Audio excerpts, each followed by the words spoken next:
Salut les gars, j'espère que vous allez bien. Bienvenue dans cette vidéo. Aujourd'hui, on va parler de Hunter x Hunter. Et comme j'avais promis directement dans ma vidéo sur Thierry Nietzsche, où je commençais déjà à en parler, aujourd'hui, je vais vous parler de ma théorie, de mon idée, comme quoi, en fait, on ne verra jamais le continent maudit. J'avais commencé à développer cette idée-là dans la vidéo que j'avais faite sur Thierry Nietzsche, et j'avais commencé à expliquer que selon moi, en fait, le continent maudit, on ne le verrait jamais, et que l'intrigue centrale d'Hunter x Hunter, ce dernier acte, va se focaliser uniquement sur le trajet et donc sur cette guerre de succession. Et pour cela, j'avais dit que j'expliquerais dans le futur, dans une vidéo, l'intégralité de mes arguments concernant cette idée-là.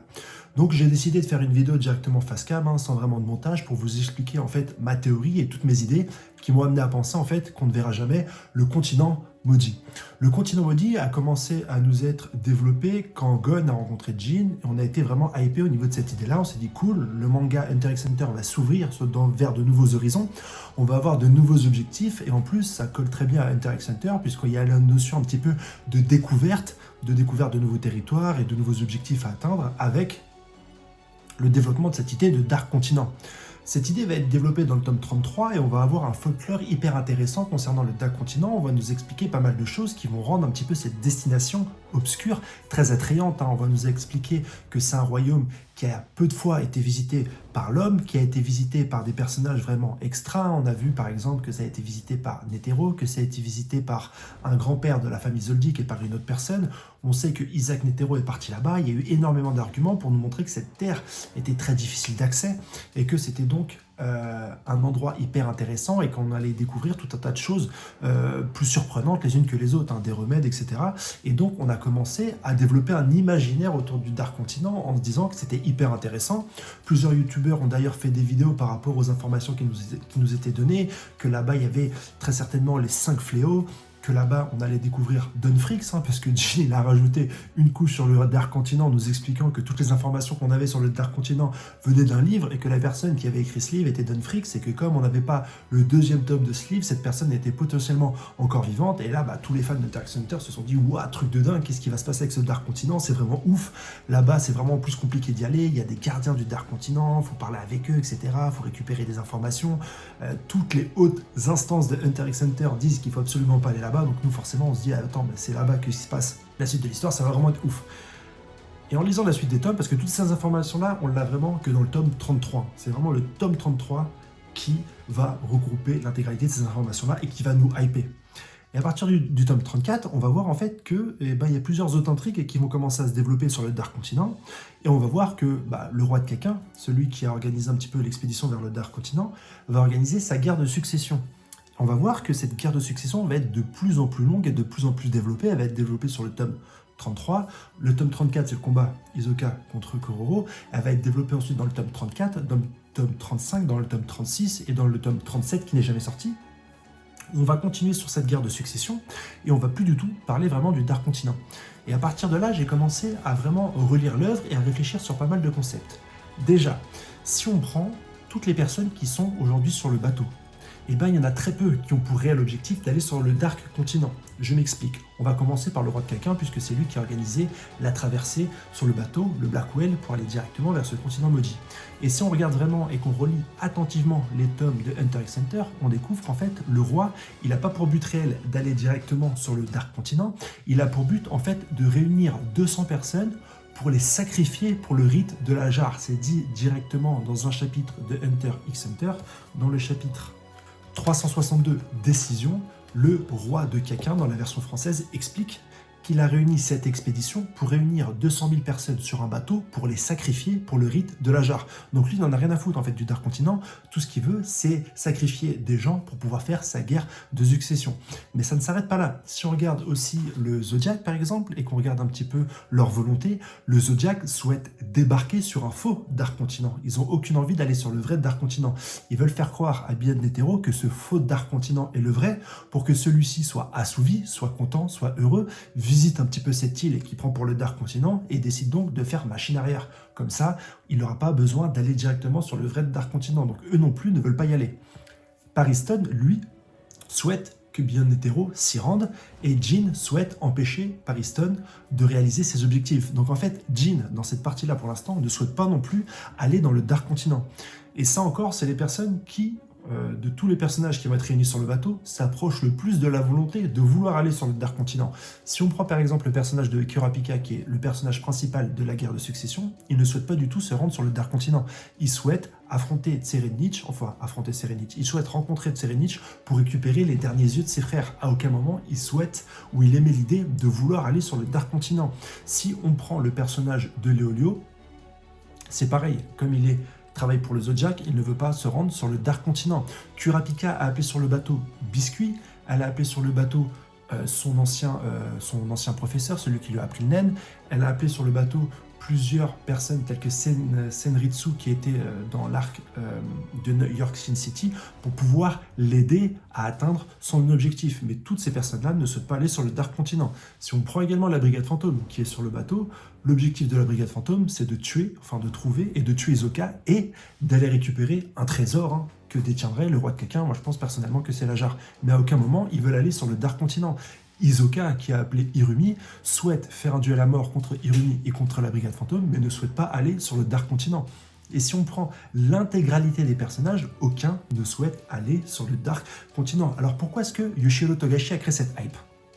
Il a créé une hype autour du Dark Continent pour pouvoir réunir l'intégralité de ces personnages qu'il a développés durant le manga Hunter x Hunter et leur trouver une conclusion dans un huis clos. Et pour pouvoir faire un huis clos, il a imaginé cette histoire de traversée, il a imaginé cette histoire où des personnages seraient directement enfermés dans le même lieu et c'est comme ça qu'il nous a amené la traversée. Vous connaissez très bien l'adage qui dit ce qui est important, c'est pas la destination, c'est le voyage. Et ben je pense que Yoshiro Togashi, à travers cette histoire-là, va nous expliquer que ce qui est important, c'est pas la destination, le Dark Continent, c'est vraiment le voyage. Et la plus grande crainte qu'on a sur ce voyage, c'est vraiment ce roi de Kakin qui compte sacrifier 200 000 personnes pour pouvoir exécuter son rite de la jarre. Et ça, il n'y a pas beaucoup de gens qui nous en parlent parce qu'il faut aller un peu plus loin dans les tomes d'Hunter x Hunter. Et beaucoup de youtubeurs ont uniquement lu la fin du tome 32 et le tome 33 et vous ont survendu le Dark Continent parce qu'effectivement, Yoshiro Togashi passe un tome à nous hyper vraiment sur le Dark Continent. C'est un peu comme dans Dragon Ball Z, dans la saga Buu, on a 2 tomes où on voit le développement des personnages Sangohan, Vegeta et Sangoku qui s'entraînent pour le Tenkaichi Budokai, et en fait dès que le tournoi commence, eh bien l'intrigue de Buu prend le dessus, Kaioshin leur explique la situation et ils s'envolent directement en direction du vaisseau de Babidi pour affronter Buu et on n'entend plus parler en fait du Tenkaichi Budokai. Ou encore dans Naruto Shippuden, quand on a l'examen Chunin, on a le développement de l'examen Chunin et puis ensuite on a l'attaque d'Orochimaru et en fait l'examen Chunin on s'en bat un peu les couilles. Plusieurs fois les auteurs nous montrent en fait des objectifs et quand on est en direction de ces objectifs, eh ben, il y a un chamboulement des événements et en fait les objectifs changent et le héros va vers d'autres objectifs. Et en fait je pense que pour le Dark Continent c'est un peu la même chose. Yoshiro Togashi nous a amené vers le Dark Continent, mais en fait il va y avoir une menace plus grande que le Dark Continent qui est le sacrifice de 200 passagers par le roi de Kakin qui va prendre la place de l'objectif principal et qui va être le centre d'intérêt de l'intégralité des personnages qui sont sur le Black Hole et qui devront un petit peu s'en sortir entre leurs objectifs qui sont ceux que j'ai détaillés pour chacun des personnages, et le fait de survivre à cette jarre qui est en train de prendre une place grandissante dans l'intrigue de Hunter x Hunter. On a d'ailleurs le Zodiac et Mizui Storm qui se rendent compte directement dans le bateau qu'il y a un problème et que les passagers commencent un petit peu à se rebeller. Et puis, il y a le personnage de Morena qui a un naine assez particulier, qui est en train de contaminer des personnes qui sont en train de tuer d'autres personnes pour pouvoir monter de niveau et qui sont en train de réaliser un véritable carnage dans le Black Hole. Et dans le dernier chapitre qui a été publié par Yoshiro Togashi, on voit que la situation devient de moins en moins maîtrisable, qu'elle devient de plus en plus dangereuse et que le bateau va certainement imploser de lui-même avant même que la jarre sacrifie les 200 000 personnes. Mais si on regarde un peu plus en profondeur les volontés et les objectifs des personnages, aucun d'eux ne souhaite se rendre sur le Dark Continent, mis à part Beyond Netero, et de toute façon, cette intrigue-là où Beyond Netero souhaite aller sur le Dark Continent, elle n'est pas plus développée que ça, et elle se contre à l'idée du Zodiac qui ne souhaite pas l'amener sur le Dark Continent et qui souhaite l'amener sur un faux Dark Continent. Donc en fait, il va y avoir suffisamment de péripéties, il va y avoir suffisamment d'affrontements et de meurtres durant cette traversée pour ne plus avoir besoin de développer des histoires vraiment sur le Dark Continent en fait. Et j'ai fait donc cette vidéo pour vous expliquer ça, Parce qu'en fait, c'est dit très clairement à travers les objectifs des personnages qu'aucun d'eux ne souhaite vraiment se rendre au Dark Continent et que quand chaque personnage va réussir à atteindre son objectif, eh ben, il n'aura plus besoin d'aller en fait sur le Dark Continent ou de se développer directement là-bas. Si on regarde les objectifs de tous les personnages, aucun d'eux n'a besoin d'aller sur le Dark Continent. Tout devrait se résoudre directement sur le bateau pendant la traversée du Blackwell. Et c'est une traversée de 1 mois, je crois. Pour l'instant, on est au tome 37, même si le tome n'est pas sorti, mais en termes de SCAD, on est au tome 37. Et on est, je crois, qu'à 2 semaines de traversée. Et on a déjà des morts du côté des princes, on a déjà donc des princes qui ont été tués pour cette guerre de succession, il y a pas mal d'avancements. Il y a le personnage de Tserinich qui est développé et qui va très certainement être un personnage central puisqu'il va avoir, et c'est la première fois qu'on voit dans Hunter x Hunter, un naine qui serait lié au temps.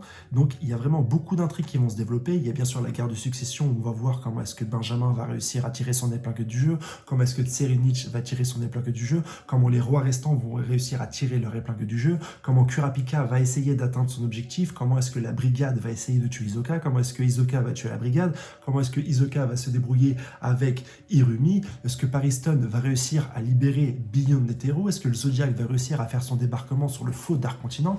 Tout ça, ça va prendre énormément de temps à être développé en tomes, je pense qu'on en a pour une bonne dizaine de tomes, et donc je vois pas sur quoi on va rebondir face aux personnages qui vont survivre face à cette grande Battle Royale qu'il y a dans le Black Hole pour faire de nouvelles intrigues et un nouveau débarquement sur ce Dark Continent avec des personnes qui n'ont même pas la force ni de Netero, ni du Papy Zoldyck, ni de la troisième nana qui était là. En fait, il n'y a aucun, aujourd'hui, personnage vraiment qui est capable de survivre dans ce Dark Continent. Donc, je pense, en ayant lu tout ça et en ayant lu les différents tomes d'Hunter x Hunter, qu'en fait, le Dark Continent, c'est forcément juste une légende. Le Dark Continent, Dawnfrix, les calamités, j'en parle même pas. Franchement, les calamités, on en a parlé une page. Sur 5 tomes qui sont liés au Dark Continent, on en a parlé une page et on a eu je sais pas combien de youtubeurs qui ont fait des vidéos pour vous hyper sur les calamités. Les calamités, c'est juste des contre-coups qui ont été subis par le monde qu'on connaît d'Hunter x Hunter à cause d'anciennes traversées qui ont été faites.